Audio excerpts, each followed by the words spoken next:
Ah, Tay, kanina pa po ba kayo dyan?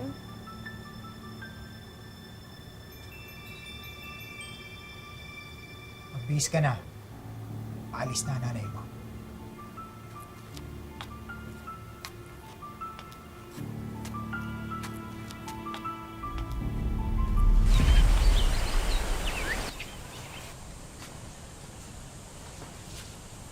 Nay, Nay, huwag niyo naman po kami iiwan. Anak, hindi ba nga napag-usapan na natin ito? Alam niyo naman kung bakit ko ginagawa ito, di ba? Para sa pamilya natin, di ba? Wala naman kayong umiyak. Lalo kung nahihirapan yan eh. Sandali lang ito. At saka isa pa, siya naman ang tatay niyo, oh. Siya naman mag-aalaga sa inyo habang wala ako. Malis ka na, baka mahuli ka pa eh. Giselle, paalisin mo na nga nanay mo. Nay, sige na. Mag-iingat kayo, ha? Mag-iingat kayo. Ikaw rin, Nay. Alagaan mo yung mga bata, ha? Hindi mo pababayaan yan. Nay! Nay! Nay! Ano yan? Pasok na.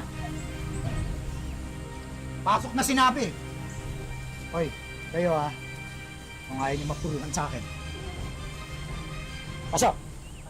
Sinabi na pasok eh! Ate! Pasok!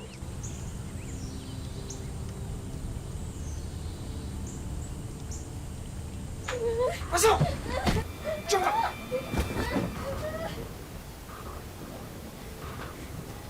Barmea, hindi ka ha? Gusto mo masaktan sa akin? Barmea, wala na ang nanay mo. Hindi na babalik yun, kaya ako na masusunod sa bahay na to. Sasaktan ka sa akin. Hindi mapanatag ang kalooban ni Delia na iwanan ang mga anak sa piling ni Raul. Parang may pumipigil sa kanyang umalis. Ano ka?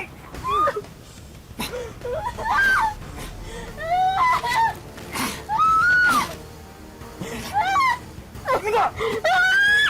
Asan ang tatay niyo, ha? Ang ating niyo! Tumawag kayo ng barangay! Dali! Bilis! Saan?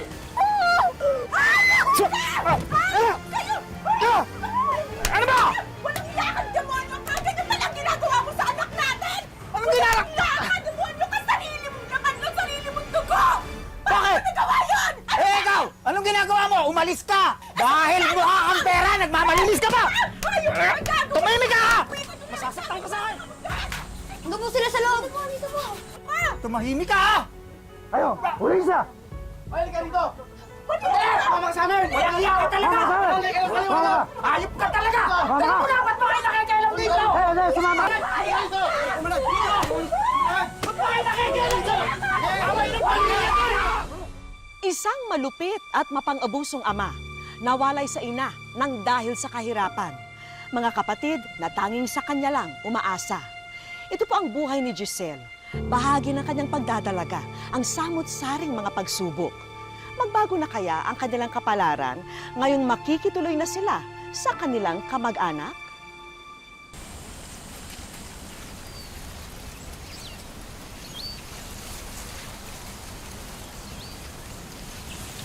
Ay, saan po ba tayo pupunta? Sa Auntie Marisa niyo, doon muna kayo titira. Hindi po ba masungod yung asawa niyo? Uncle dito? Hindi naman siguro. Tsaka nandun naman yung Auntie Marisa niyo. Siya mag-aalaga sa inyo, ha? Pansamantala lang to. Hindi ka na.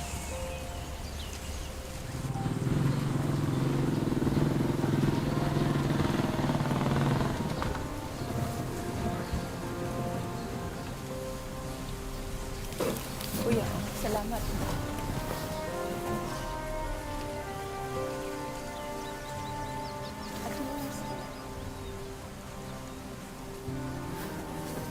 Kuya, Balitaan ko nangyari. grabe talagang ginawa niya sa mga anak ko. Lalo na dito kay Giselle. Ate, pasensya na, pero ihahabilin ko na lang muna yung mga bata dito, ha, sa inyo ni Kuya. Sige, huwag kang mag-alala. Kami naman ang bahala sa kanila. Nay, Yan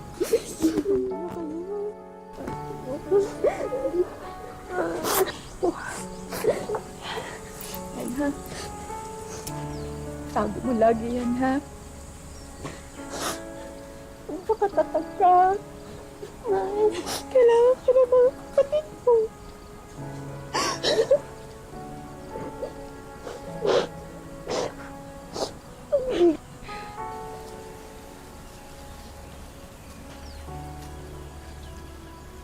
Ate, salamat ha.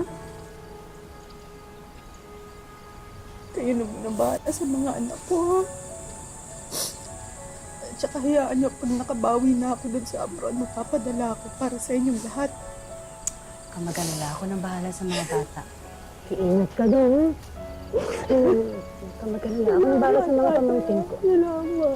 Sige, sige. Sige na, mag-ingat ka. Sige na, sige na. Kuya, salamat ha. Ingat ka Ingat doon, ha?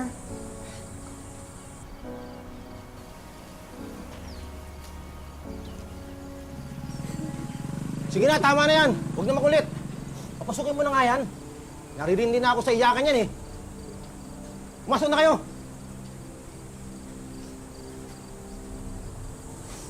Tumahan na nga kayo, ha? Pero ito usapan natin, ha? Tutulong kayo dito sa gawaing bahay. Lalo ka na, Giselle. Dahil ikaw ang pinakamatanda. Po, Auntie. Giselle! Giselle! Hanggang ngayon, naglalaba ka pa rin? Sobra ka namang bagal!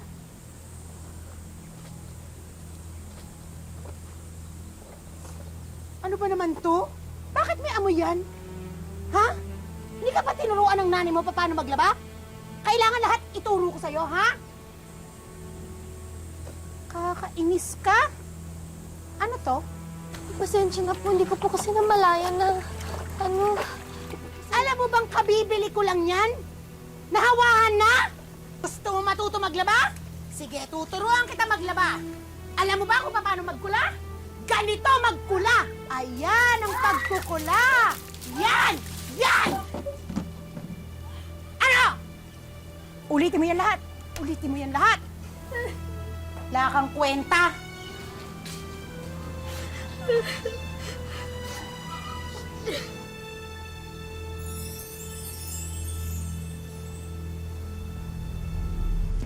Wish ko lang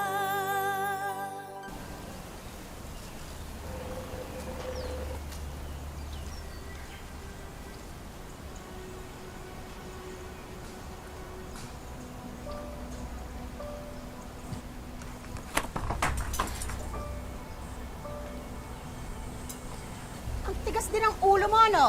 Di ba sinabi ko, hugasan mo yung mga pinagkainan, ha? Iipisin tayo? Pasensya na po, Auntie. Hindi pa po kasi ako tapos magplansya pero isusunod ko na po. Oo niya namang ginawa ng isa na yan. Simpleng paghuhugas lang, hindi mo magawa, ha? Damputin mo yan! Damputin mo yan! Damputin mo yan! Kabagal-bagal! Kaya naiipunan ng gawain eh! Kuha mo nga ako ng tubig. Hoy, kinakausap kita. Ikuha mo nga ako ng tubig. Opo, ito na po. Pakibilisan lang, oh. Tingnan mo. Ang bagal, di ba? Parang senyorita. Hoy, bilisan mo! Kaya ka naiipunan ng gawain. Pag ako nainis sa inyo, pakakainin ko kayo ng mga ipis dito eh. Makita nyo eh! Sige na, ligpitin mo na yan. Tigilan mo na yung iyak-iyak na yan, ha? Sumakasakit ang ulo ko sa kakaiyak na yan. Kayo naman may kasalanan yan, eh.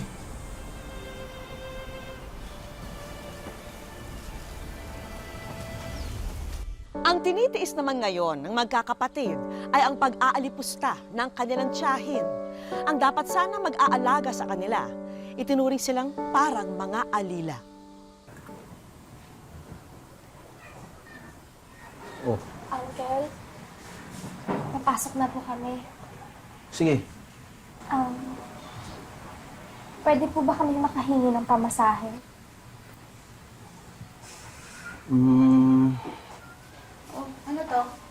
Bakit? Anong meron? Humihingi ng pamasahe. Mabuti yung bibigay ako sa kanila. Komedyante ka? Nagpapatawa ka?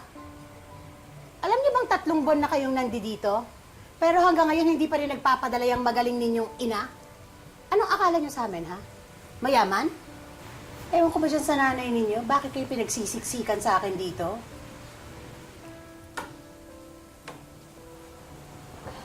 Sige po, mauna na po kami. Pep, anong mauunang pinagsasabi mo? Papasukin mo yung 2 na yan, pero ikaw maiwan ka dito. Po? Oo, dahil tutulungan mo ako maglinis ng bahay. Ate, Tulong, kita mo rito. di ba may exam kayo ngayon? Sige na, mauna na kami. Sige na, pumasok na kayo. Sige na. Hoy, kayong 2 paslit. Alis, tsupe, pumasok na kayo. Bilis. O ikaw, damputin mo to, lagay mo to doon. Magpapahinga lang ako sandali.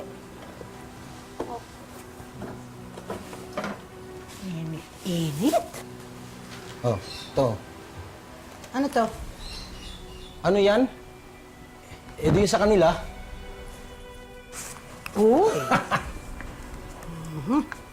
Sige, ako nang bahala dito. Aga-aga tong mga batang to, pinaiinit yung ulo ko. Eh, ikaw naman kasi laging ganyan ka na lang eh. O, anong tinitingin-tingin mo dyan? Gawin mo na yung pinagagawa sa'yo. Maya, magilitikan ka na naman yan eh. Bagamat hirap na silang magkakapatid, itinago pa rin ni Giselle ang tunay na kalagayan nila mula sa magulang. Dahil alam din niyang naghihirap din ang ina sa ibang bansa. Kaya sa ngayon, kinailangan niyang maging ama at ina kina Jepoy at Potpot. Ate. Jepoy, Oy, Jepoy, halika nga rito. Huwag yung para ka senyorito dyan. Please. bakit po? Napapagawa ako. Auntie, ano po yung gagawin? Ako na lang po gagawa. Hoy, ikaw tumigil ka nga, ha? Pagpatuloy mo yung pinagagawa ko sa'yo, kaya nasa spoil tong kapatid mo eh. Halika rito, masahihin mo ako. Baba mo yung bag mo. Opo, Auntie. Bilis! Ang bagal. Ay, yan, sarap. Diinan mo. Sobrang nakakapagod itong araw na to. Init pa. Aray, leche ka! Sinasadya mo ba, ha? Auntie, huwag niyo naman saktan yung kapatid Ano ko. pinagsasabi mo? Ha? Pinagtatanggol mo pa yung kapatid mo, ha? Auntie, hindi naman niya alam yung ginagawa niya eh. Huwag niyo naman po sana siyang saktan. Anong hindi? Eh, ang tanda-tanda na niyan, ha? Ang init-init na nga, pinapainit niyo pa yung ulo ko? Pumasok kayo sa loob! Huwag kayong lalabas at hindi ko kayo pinalalabas. Pumasok kayo sa loob! Hindi naman po niya alam yung ginagawa. Pasok!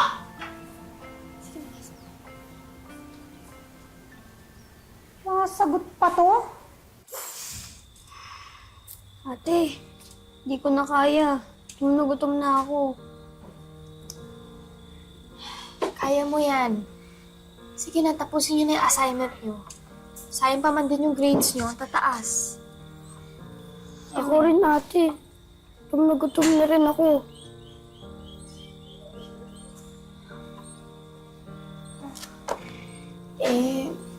Sinabi ni auntie na bawal tayo lumabas dito eh. Ate, nahihilo na talaga ako eh.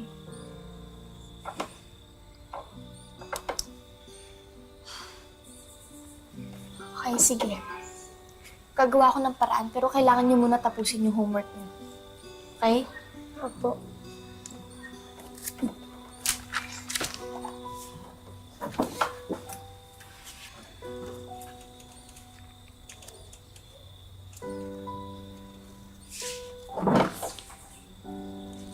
Hindi matitiis ni Giselle na makitang nagugutom ang mga kapatid. Kaya gagawa siya ng paraan kahit alam niyang ikagagalit pa ito ng tiyahin niya.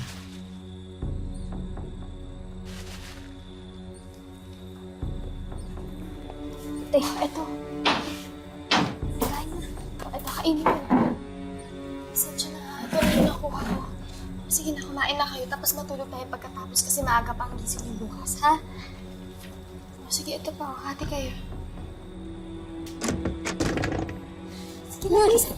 Kisa na kumain. Tulog. Bilis.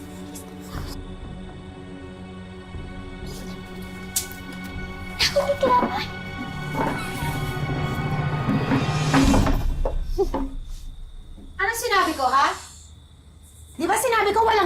sa inyo ng kwartong to? Pero anong ginawa ninyo? Ha? Ninakawan niyo ako ng pagkain?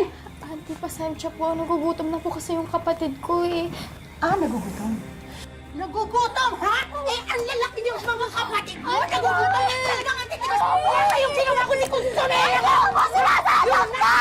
Ha? Bukas kaya kayo nanay niyo, may nagagawa para sa akin. Eh, wala! So kayo nakamalawa! Ha? Mga leche kayo! Mga leche kayo!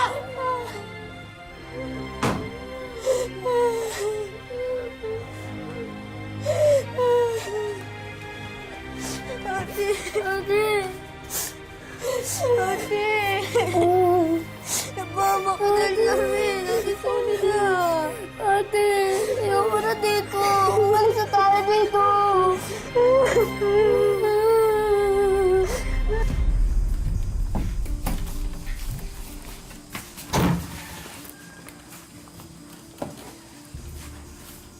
Ate, tara, tulog sila.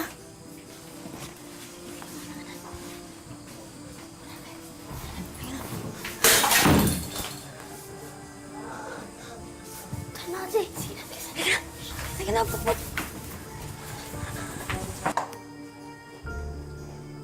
Giselle?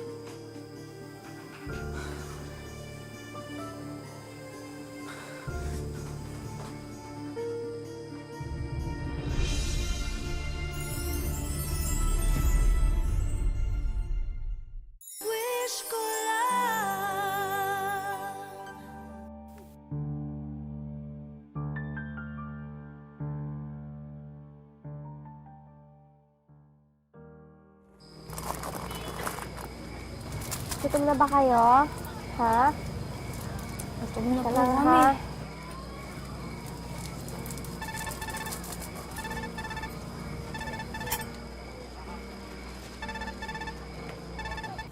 Hello, anak. Giselle. Kamusta na kayo? Nay, okay naman po kami. Kinakaya naman po namin dito. Anak, pasensya na ha. Kasi wala naman ako alam na ibang bahay na pwede niyong tirhan sa ngayon. Kaya dyan ko lang kayo iniwan. Pero, pansamantala lang naman to eh, ha? Hayaan mo, anak. Pagbalik ko, babawi ako. Sana. Kayo na lagi kayo mag-iingat dyan, ha? Sige, anak. I love you. Mahal ko kayo, ha? Bye-bye. Upang lubos na matustusan ang kanilang mga pangangailangan, naisipan ni Giselle na gamitin ang pinadalang kaunting pera ng ina para gawing puhunan sa maliit na negosyo. Ito ba yung dalaga sinasabi mo sa akin, Eric? Oo, siyang siya yun. Hello po, Aling Doray. Gusto niyo po ba ng barbecue? Hindi. Nakita ka kasi nitong kaibigan ko si Eric. Baka gusto mo raw kung sumali sa beauty contest. May potential ka. Ako po, Aling Doray. Wala po akong hilig sa ganyan. Ano ba kayo? At saka, sa itsura kong to, pwede ako sa ganun. Parang hindi naman ata pwede. Gusto mo akong bahala sa'yo. Gown mo, pag may makeup, akong bahala dyan. Kapag nanalo ka, may cash prize naman to. Makakatulong sa inyo to. Di ba? Ate, sayang yun. May premyo. Sige na, ito naman subok lang. Malay mo, 3,000 dito, sayang din.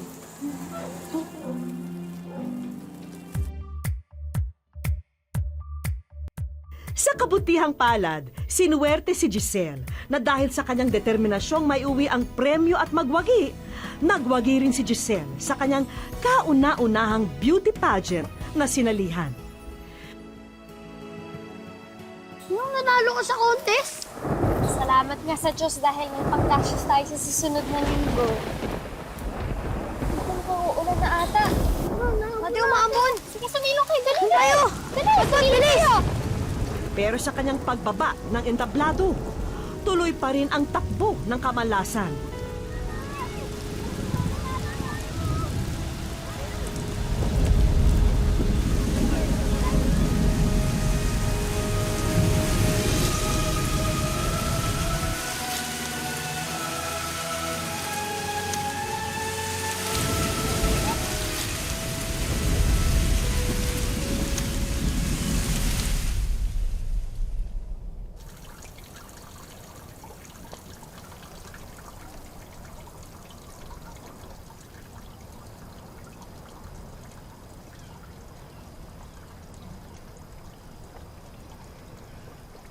Jepoy, Pot-Pot, gising na.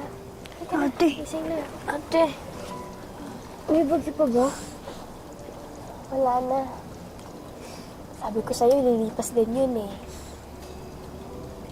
Ate, ano na pong gagawin natin sa bahay? Sira-sira na po eh. Eh di, tulungan-tulungan natin. Diba? Maayos na naman natin to eh. Kaya ba natin yun? Oo naman. Kahit ano, kakayanin natin. Lipas din to, okay? O, sige na. Gising na kayo, magligpit na tayo, ha? Sige na, Pot-Pot.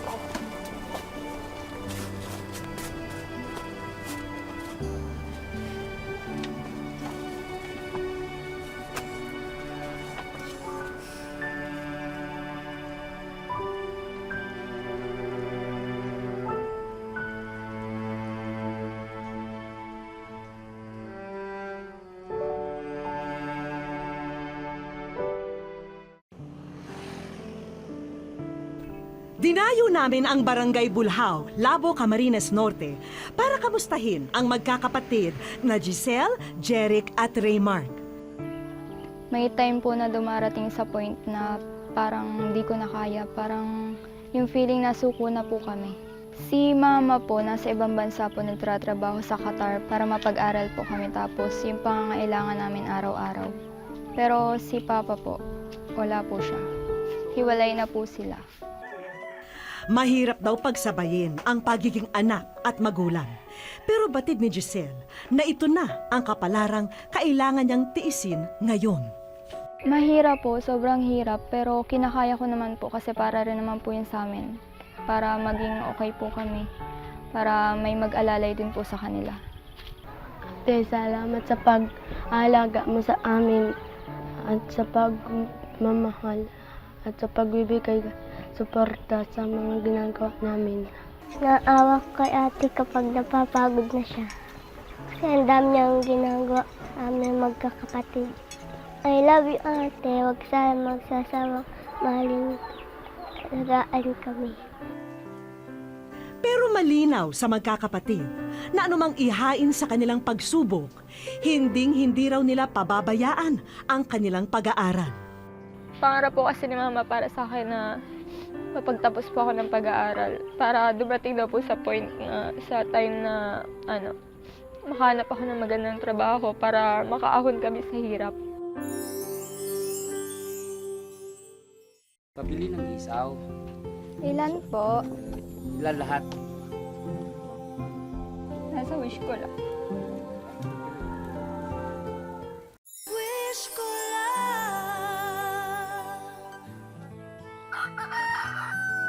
Kinabukasan, maagang nagbenta ng inihaw ang magkakapatid. Pabili ng isaw. Ilan po? Ilan lahat? 45. At nakabuena mano kaagad sina Giselle. Wish ko lang po. Nasa wish ko lang.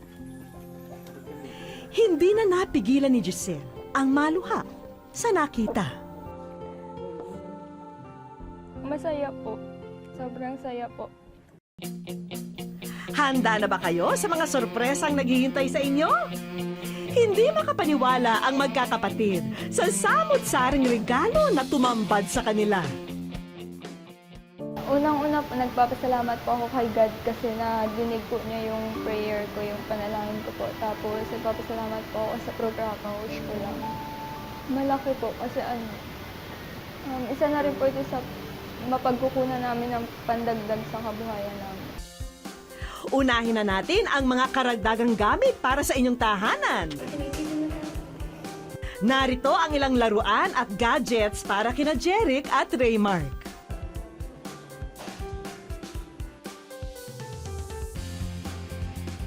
At dahil Hunyo na sa susunod na buwan, sagot na rin namin ang mga gagamitin nyo sa pasukan. Malaking tulong po ito para sa amin kasi hindi na po namin bibilihin. Magiging dealer na kayo ng meat products na ito. At may food cart din na bagong pagkakaabalahan. Pagsisigapan po namin itong pagtulong-tulungan ang kapatid para mapalago at mapaunlad po namin ito.